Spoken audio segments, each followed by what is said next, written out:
जज़ाद दुरूद शरीफ पढ़िए। अस्सलातु वस्सलामु अलैका या सय्यदी या नबी अल्लाह व अला आलिका व अस्हाबिका या सय्यदी या ख़ातमुन नबिय्यीन। हम्द व सलात के बाद दोस्तों, बुज़ुर्गों, भाइयों, इसाले सवाब की ये तकरीब है और हमारे भाई की वालदा का इंतकाल हुआ है। उस सिलसिले में इस बज़म का इनेकाद है। अल्लाह तबारक व तआला उनकी कामिल मग़फ़िरत फ़रमाए। आप हज़रात थोड़ी देर मेरी बात पे तवज्जो करेंगे। अल्लाह महंगे महंगे मोबाइल दे, लेकिन कभी कभी इससे तवज्जो हटानी भी चाहिए। अल्लाह ताला आपको जज़ाए खैर दे। चंद एक बातें अपनी थोड़ी करनी है, अल्लाह रसूल की करनी है, इसलिए आपकी तवज्जो दरकार है। इंसान दुनिया में आता है और ढेर सारा वक्त गुजारता है, ज़िंदगी के बहुत सारे पेचोताब से गुज़रता है। चमन में बहार भी देखता है और गुलशन में ख़िज़ा भी उसे नज़र आती है। शौक़ की नींद भी सोता है और दुखों के पहाड़ भी उसके सर से हो गुज़रते हैं। बहुत सारी आजमाइशें हैं ज़िंदगी में। इंसानी जहन के अंदर ये सवाल बार बार आता है कि एक शख्स पैदा हुआ, फिर इतनी मुश्किलात उसने देखी, फिर वो चला गया दुनिया से। क्या मकसद है इस सब का? इंसान का आना है, फिर उसका जाना है, तो इसका मकसूद क्या है? अल्लाह तबारक व तआला ने कुरान मजीद में इसका जवाब इरशाद फरमाया है। फरमाया अल्लज़ी खलक़ल मौता वल हयाता लियब्लुवकुम अय्युकुम अहसनु अमला। अल्लाह ताला ने मौत और हयात को इसलिए पैदा फरमाया है ताकि पता चले तुम में बेहतरीन अमल कौन करता है। ना रोज़ी रोटी कमाने आए हो, ना ऊंची बिल्डिंगें बनाने आए हो, ना अपना बहुत ज़्यादा नाम पैदा करने आए हो। किरदार को कितना को हसीन बना सकते हो, अपने अमल के कितने अच्छे नकूश दुनिया में छोड़ सकते हो, तुम्हारा वजूद लोगों के लिए कितना नफ़ा बख्श हो सकता है, इस मकसद के लिए तुम्हें दुनिया में भेजा है।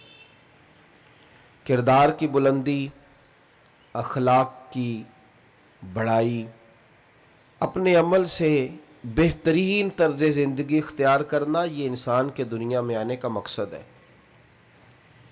ये आप अच्छी तरह समझते हैं कि जो चीज़ अपना मकसद पूरा नहीं ना करती, वो अपनी जगह पर कायम नहीं रहती। ये माइक लगाया है कि आवाज़ को लाउड करके आप तक पहुंचाएगा, और अगर ये आवाज़ नहीं देगा तो इसको छोड़ दिया जाएगा, कोई और माइक मंगाया जाएगा, क्योंकि जिस काम के लिए बनाया जब वो काम ही नहीं कर रही, तो फिर इसकी अपने मनसब पर इसका कायम रहना मुश्किल हो जाएगा।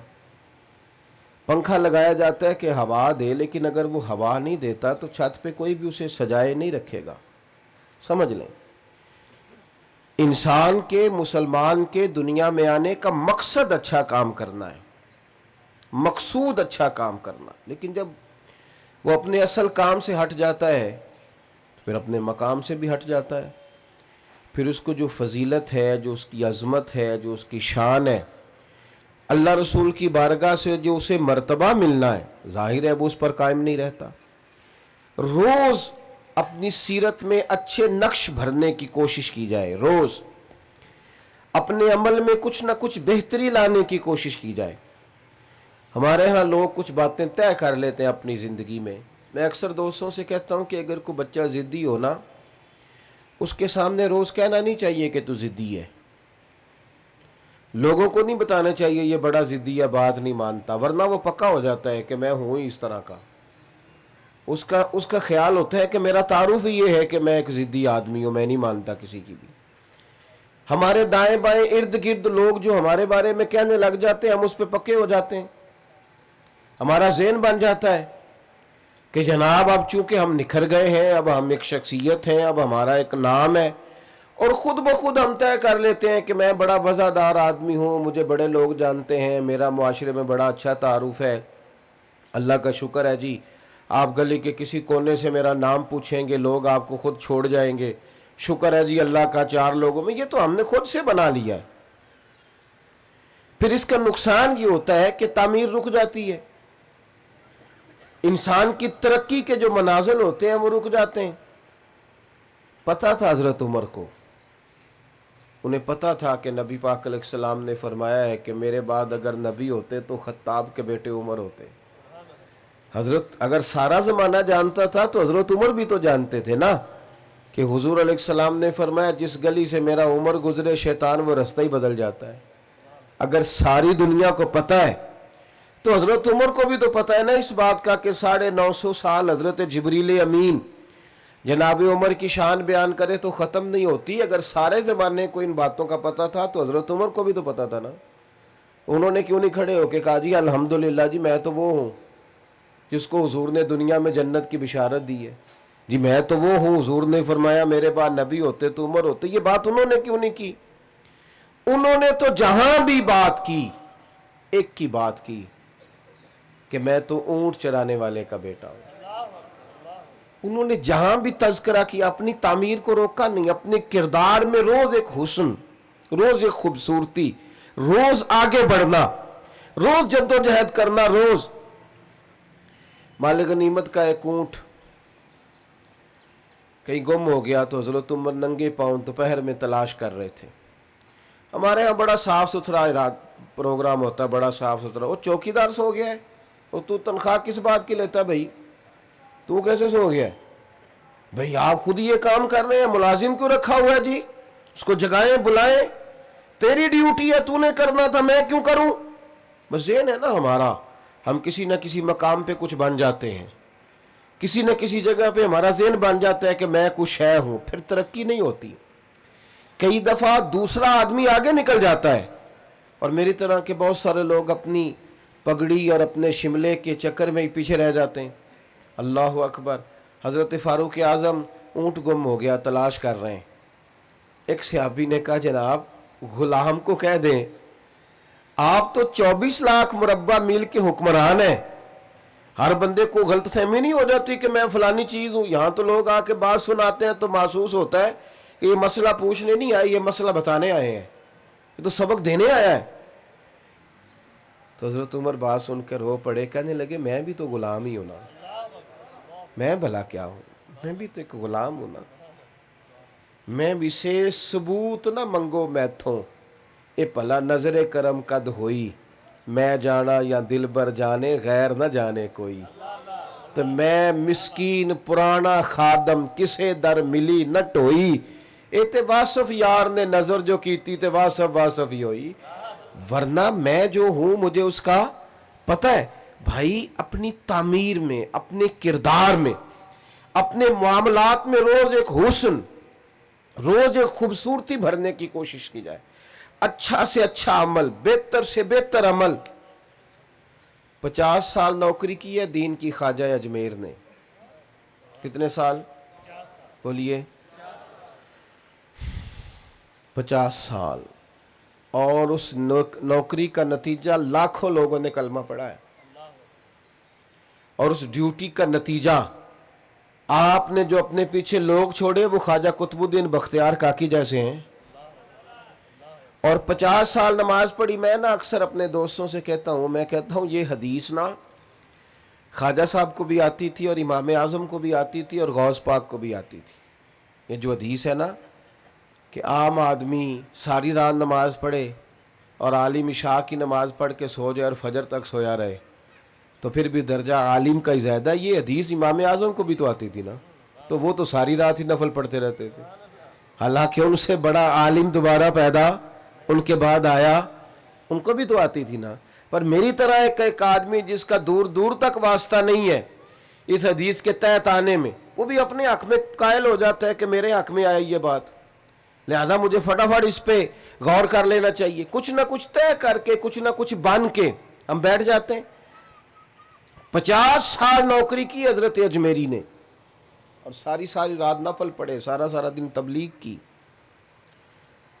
आखिरी वक्त था, आखिरी अयाम चल रहे थे तो सारा सारा दिन रोते थे। तो गुलामों ने कहा सोने लोग तो गफलत में वक्त गुजार देते हैं और आपका ये हाल है कि आपने 50 साल ड्यूटी की है, इतने अमाल किए तो रोते क्यों हैं? फरमाने लगे यार तुम ठीक कहते हो, अमल तो हैं पर बारगाहें भी तो देखो ना कितनी बड़ी हैं। अमल तो हैं पर जब गौर से देखता हूं तो उन बारगाहों के काबिल नहीं है। रोज अपने किरदार में खूबसूरती पैदा करने की कोशिश करना, रोज कोशिश करना कि मेरे अंदर कोई अच्छी तब्दीली आ जाए, कुछ मैं बदल जाऊं। जब सवेरे मैं उठूं तो मैं यार अजीब बात है ना, पैसे मैं रोज ज्यादा कमाना चाहता हूं तो नफल क्यों नहीं ज्यादा पढ़ना चाहता? नबी पाक सल्लल्लाहु अलैहि वसल्लम ने फरमाया तुम थोड़े रिस्क पे राजी हो जाओ, अल्लाह तुम्हारी थोड़ी इबादत पे राजी हो जाएगा।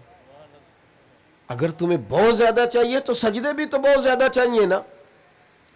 लेकिन रोज एक नई गफलत अपने किरदार में बुलंदी लाने के लिए, यानी रोज बंदा गिने शुमार करे कि यार एक रात मेरी और गुजर गई है, अभी तक मैं सच का आदी नहीं हुआ। यार जमाना बीत गया, बाल सफेद होने लग गए, अभी तक मैं रिज़्क़े हलाल का आदी नहीं हुआ। कितना वक्त गुजर गया, जो 40 साल का हो गया उसकी तो ज्यादा गुजर गई, थोड़ी बाकी रह गई। तो मैं अभी तक मेरे अंदर कोई तब्दीली नहीं आई। और फिर इतने लोग, मैंने इतने जनाजे उठाए। हम ना सारी जिंदगी कहते रहते हैं ओ जनाब बस पता नहीं किस वक्त चले जाना है। तो भाई अगर इतना आपको यकीन है तो उसकी तैयारी क्या है? ये सच तो सारी दुनिया बोलती है पर आधा बोलती है, पता नहीं जी कब चले जाना है। भाई ये तो आधा सच है, इससे अगला भी तो बोलो ना, उस जाने की तैयारी क्या है? इससे अगला सच भी बोलो, उसके लिए अमल क्या है, उसके लिए किरदार क्या है? हारून रशीद ने हजरत दाऊद ताई रहमतुल्लाह अलैह से कहा कि हुजूर दिल सख्त हो गया है, कोई नसीहत कर दे। तो हजरत दाऊद ताई रहमतुल्लाह अलैह फरमाने लगे तुम्हारे वालिद कहाँ हैं? कहा कब्रिस्तान में। दादा कब्रिस्तान में। तुम्हारा एक भाई भी था, एक बेटा भी था। समझ आ रही है मेरी बातों की? कहा हजरत वो सारे कब्रिस्तान में। तो आप फरमाने लगे जिस बंदे ने इतने जनाजे पड़े हैं उसे मैं क्या नसीहत करूं? अब इतने लोग तू कब्रिस्तान छोड़ आया है तो तूने नहीं जाना? इतने जनाजे तूने पड़े हैं और अभी तू कह रहा है मैं नसीहत करूं? अजीज भाइयों, किरदार ज्यादा से ज्यादा खैर, ज्यादा से ज्यादा, अगर आप मेरी बात पे थोड़ी तवज्जो करें ना, तो इस उम्मत के जो उस्ताद है ना उनका नाम हजरत अबू बकर सिद्दीक है। उम्मत मुस्लिमा ने किरदार की रोशनी, अमल की खूबसूरती, जज्बा इश्क रसूल सल्लल्लाहु अलैहि वसल्लम, हुजूर की ग़ुलामी, वफ़ा, अदब, ये सारा कुछ इस उम्मत ने हज़रत सिद्दीक़ अकबर से सीखा है। उन्होंने हुजूर के बाद सारी उम्मत को सिखाया है कि किस तरह तुमने हुजूर से रिश्ता रखना है। आप कभी गौर करें ना इस शख्स पर, ये ताजर भी थे, नबी करीम अलैहिस्सलाम की खिदमत में हर वक्त हाजिर बाश भी रहते थे, ड्यूटी भी करते थे। जिस तरह का हुजूर हुक्म करते वो हुक्म भी पूरा करते थे। लेकिन आप कभी खूबसूरती देखें ना तो इस तरह नहीं है कि मैं निस्बत वाला हूं तो मैं करीब। हमारे यहाँ ना एक बहुत बड़ा तबका वो भी पैदा हो गया है जो कहता है मेरी निस्बत बड़ी करीब किया तो मुझे खैर है। और कुछ नात खां भी हमें मिल गए हैं, कुछ वाइज मिल गए, कुछ कवाल मिल गए, जो जन्नत बस 3, 4, 5 मिनट की बात है, आप जन्नती हैं, इतनी सी बात है। और अगर ज़्यादा जल्दी जन्नत लेनी हो फिर आपके पास करारे नोटों की दथी होनी चाहिए और स्टेज के आपको करीब होना चाहिए। फिर तो बिल्कुल उसी वक्त नाम भी याद कर लिया जाता है और इश्क रसूल की डिग्री भी बांट दी जाती है, फिर तो बिल्कुल करीब है। भाई अम हसिब तुम अन तदखुलुल जन्ना, अल्लाह तो फरमाता है तुम आसान समझते हो जन्नत में चले जाओगे। ये तो बड़ा मुश्किल काम था, लेकिन यहाँ फटाफट ही लोग इस पर सवार हो गए। हजरत अबू बकर सिद्दीक को आप देखें, हुजूर ने एक दिन पूछा, यूं सहाबा की सफ़ें, पूछा आज किसी ने रोज़ा रखा है? अर्ज़ की हुजूर मैंने रखा है। फरमाया आज किसी ने मिस्कीन को खाना खिलाया है? या रसूलल्लाह मैंने खिलाया है। आज किसी ने कोई जनाजा पढ़ा है? या रसूलल्लाह मैंने पढ़ा है। हुजूर ने फरमाया अबू बकर ये जो सलाहियतें तेरे अंदर है ना, अगर किसी बंदे में जमा हो जाए ना तो अल्लाह ताला उसे जन्नत ही अता फरमाता है। उसका लाजमी नतीजा जन्नत है। ये देखें, जनाजा भी पढ़ रहे हैं, जो नबी करीम की नौकरी है वो अपनी जगह पे कायम है, जनाजे भी हैं, सदकात भी है, खैरात भी। इसके बाद आप देखें, हजरत उमर फारूक रदी अल्लाह ताला अन्हु फरमाते हैं कि बूढ़ी अम्मा का काम भी कर आते थे हजरत सिद्दीक अकबर घर का जाके, उसके बर्तन भी मांज आते थे, बर्तन भी। कौन? अमीरुल मोमिनीन, खलीफा वक्त। जब आखिरत के लिए नेकियां इकट्ठी करनी हो ना झाड़ू के साथ, फिर जज्बा और होता है। उस बूढ़ी के बर्तन भी मांज आते, उसके घर में झाड़ू भी दे आते, उसे रोटी भी खिलाते। और हज़रत उमर फरमाते हैं, अजीब नज़ारा मैंने देखा। जनाब सिद्दीक़ अकबर के विसाल को तीसरा दिन था और मैं असर की नमाज के बाद मस्जिद नबवी शरीफ में बैठा था। 2-3 छोटी छोटी बच्चियां मेरे पास आईं, कहने लगी, चचा अब आप खलीफा बने? मैंने कहा हाँ, मेरी जिम्मेदारी लगी है। तो वो कहने लगी, फिर आप चलेंगे हमारे साथ? मैंने कहा, पुत्र तुमने कहाँ ले जाना है? तो कहने लगी, हम ना 4-5 बहनें हैं, हमारा भाई कोई नहीं, वालिद इंतकाल कर गए, हमारे घर में कुछ बकरियां हैं। अबू बकर रोज़ असर के बाद आते थे, हमारी बकरियों का दूध धो के हमें दे जाते थे, कुछ बेच लेती थीं, गुजारा हो जाता था, कुछ पी लेती थीं, पेट भर जाता था। चचा जान 3 दिन हो गए मेरी बहनें रोती हैं, मेरी अम्मा रोती है, सिद्दीक़ अकबर विसाल कर गए, आप चलेंगे? हज़रत उमर फारूक कहते हैं, बड़ी चीज़ों का तो मुझे पता था, इसका तो पता ही नहीं था, आप चलेंगे? मैंने कहा हाँ बेटा मैं चलूँगा। बेटियां आगे आगे चलने लगी, सैयदना फारूक आज़म पीछे पीछे रोते जा रहे। रास्ते में एक सहाबी मिले, कहने लगे, उमर कहाँ जा रहे हो रोते हुए? तो फरमाने लगे, यार अबू बकर सिद्दीक मेरे लिए रास्ता ही बड़ा मुश्किल कर गया है, जिगर राहे वफा में नक्श ऐसे छोड़ आया हूँ, मैं जिस मंजिल से गुजरा हूँ वो अब तक याद करती है। हमने ना बड़ी हदीसें सुनी और बड़ी पढ़ी और बड़ी लोगों के सामने बयान की उलमा ने। मैं बस बड़ी जल्दी बात ख़त्म करने लगा हूँ, आप मेरी बात पर तवज्जो करें। हमने 20 दफ़ा अपने उलमा से सुना कि जो बंदा सड़क से दरख्त काट दिया, जिसने कि ये दरख्त रुकावट बनता था, वो बंदा जन्नत में गया। जिसने कांटा उठा दिया, रोड़ा उठा दिया, वो जन्नत में गया। सुनी ना हदीस हमने? हाँ ना तो करे ना। लेकिन मेरा सवाल ये है कि इतने लोगों ने हदीसें सुनी, फिर रोड़े उठाए क्यों नहीं जा रहे सड़कों से? फिर तो वहीं कीचड़ सारा फेंका जाता है, कचरा फेंका जाता है। इतनी दफ़ा सुनी ये हदीस, शायद हर बंदे को याद हो कि एक तवाइफ ने कुत्ते को पानी पिलाया था तो रब ने उसकी बख्शिश कर दी। सबको आती है?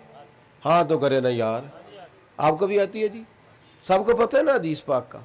लेकिन मेरे रोड पे तो कुत्ता अगर मर जाए सड़क पे, तो मरे हुए को भी कोई लकड़ी से उठा के साइड पे नहीं करता, वो गाड़ियों के टायरों के साथ मसला जाता है, मसला जाता है वो, और उसका गोश्त टायरों से लगकर सड़क से उठता है। भाई ये हदीस तो गूंजी हर जुमे में कि कुत्ते को पानी पिलाने वाली बीबी बख्शी गई, तो इस जख्मी कुत्ते को किसने उठाना था? मरे हुए को रोड से साइड पे ही कोई कर देता। क्या हमने दीन सिर्फ यह है कि तकरीबात की नजर कर दिया है, कानों के जायके के लिए रह गया है? हमारा वज़न बन गया कि हमने तकरीर सुननी है जुमे वाले दिन 30 मिनट की, 40 मिनट की। ये तो सारे का सारा दीन अमल के लिए आया है। मैं बरतानिया में रोड पे सफ़र कर रहा था तो एक जगह पे ट्रैफिक ब्लॉक हो गई,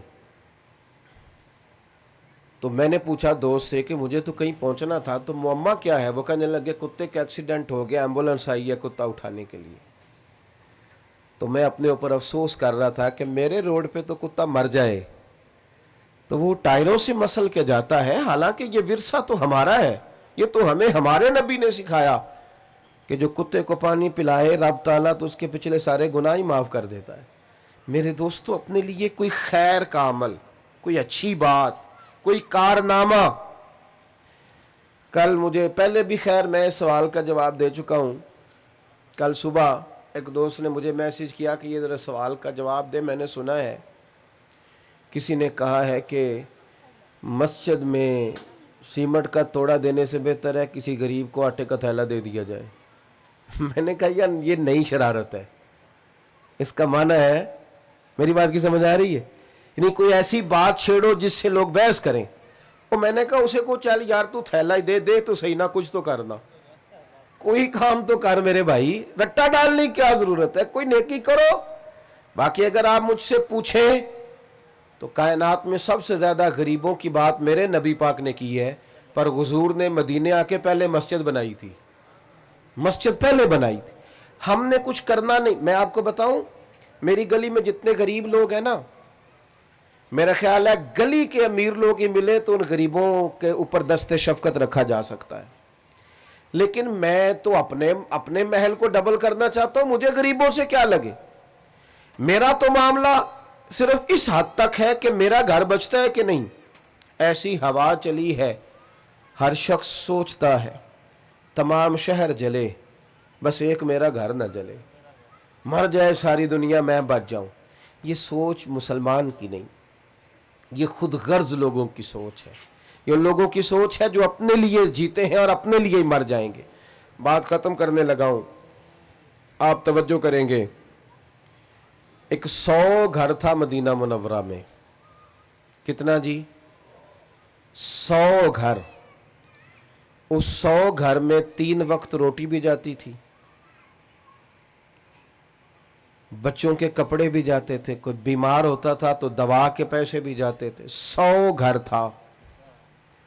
और मेरी तरफ देखना मेरे यारो, 100 घर में रोटी जाती थी, पर किसी को पता नहीं था कौन दे जाता है। इमाम अबू नईम को पढ़े, उन्होंने लिखा है 100 घर। एक आदमी नकाब पोश रात को आता है, दरवाजे पे खाना दे जाता है, नाम पूछो तो नाराज होता है, उससे पूछो आप कौन है तो नाराज हो जाता है। 100 घर में रोटी जाती है, 100 घर में। फिर अचानक कई साल लंगर आता रहा, खाने आते रहे, फिर अचानक खाना आना बंद हुआ। फिर गरीबों के बच्चे एक दूसरे से पूछने लगे, तेरे घर भी रोटी नहीं आती, तेरे घर भी नहीं आती। अखा जदों मीटियां जमाना मैनू रोवेगा, अपना ते अपना बेगाना मैनू रोवेगा। जदों ना मैं दिसया मैं खारा नू मेखाने विच, फिर जाम टुट जाणगे, ये मेखाना मैनू रोवेगा। कई लुक लुक रोणगे ते कई बुक बुक रोणगे, गलियां दा याना ते सियाना मैनू रोवेगा। वो पता करो यार, कब से नहीं तेरे घर आया। जब लोग तारीखें मिलाने लगे तो एक ने कहा मेरे घर 18 मुहर्रम से नहीं, उसने कहा हाँ हाँ 18 मुहर्रम से मेरे घर भी नहीं आया, वो फलां घर भी 18 मुहर्रम से नहीं आया खाना। जब तहकीक शुरू हुई तो पता चला, पता करो 18 मुहर्रम को किसका इंतकाल हुआ है।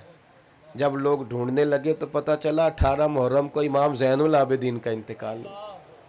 इमाम अली मकाम का शहजादा अपने पुश्त पर आटे की बोरियां रख के गरीबों के घरों में पहुंचाता। साहिबजादे कहते हैं, मैं कहता अब्बा जी आप बूढ़े हैं, वजन उठाते हैं, मैं ना दे आऊं? तो फरमाते पुत्र अगर तू जाएगा तो फिर तुझे उस गरीब का नाम भी मुझे बताना पड़ेगा, और मैं किसी को रुसवा नहीं कर सकता, ये मेरा और मेरे रब का राज है। ओ सजनों, कुछ नेकियां छुपा लो जो सिर्फ क़यामत में खुले। जिस तरह कुछ पैसे नहीं अलग किए होते कि मुश्किल वक्त आ गया तो काम आएंगे, कुछ नेकियां भी अलग कर लो। न पता हो किसी बंदे को, हमें पता हो या हमारे रब करीम को पता हो, अलग कर लो। वरना हमने खुद दुनिया में लालच पैदा किया है, हमने खुद बच्चों से कहा है पैसे ज़्यादा कमाओ, इसलिए बच्चे अब्बा जी से भी कहने लग गए हैं कि आप कोई ढब का काम कर लेते तो आज हमारे घर में पैसे ना होते। सब रिश्ते इसी तरह के बन गए। वापस लौटें, जाने का वक्त करीब आ गया है। कोई फ़र्क नहीं पड़ता, कोई फ़र्क, अगर इस शहर को फ़र्क पड़ता तो हज़रत मुहद्दिस आज़म के जाने से पड़ता, और अगर नहीं पड़ा तो फिर किसी के जाने से पड़ सकता नहीं पड़ सकता। ओ पईयां दिस दियां कबरां जिन्हां ते फुल पे, उधरों कोई नहीं जे आमदा, इधरों लखां गए ते उठ फरीदा सुत्या, झाड़ू दे मसीत, ओए तू सुत्ता है रब जागदा, तेरी डाडे नाल प्रीत, ते उठ ना फरीदा सुत्या। हुण ते दाड़ी आ गया ही पूर, अग्गा नेड़े आ गया ही, पिछा रह गया ही दूर, ते उठना फरीदा सुत्या खलकत वेखन जा उम्मते कोई मिल जाई बख्शिया ते तुम ही बख्शिया जा। अल्लाह ताला हमारे भाई की वालदा की मगफिरत फरमाए। आखिर दावा या अनिल हम्दुलिल्लाह।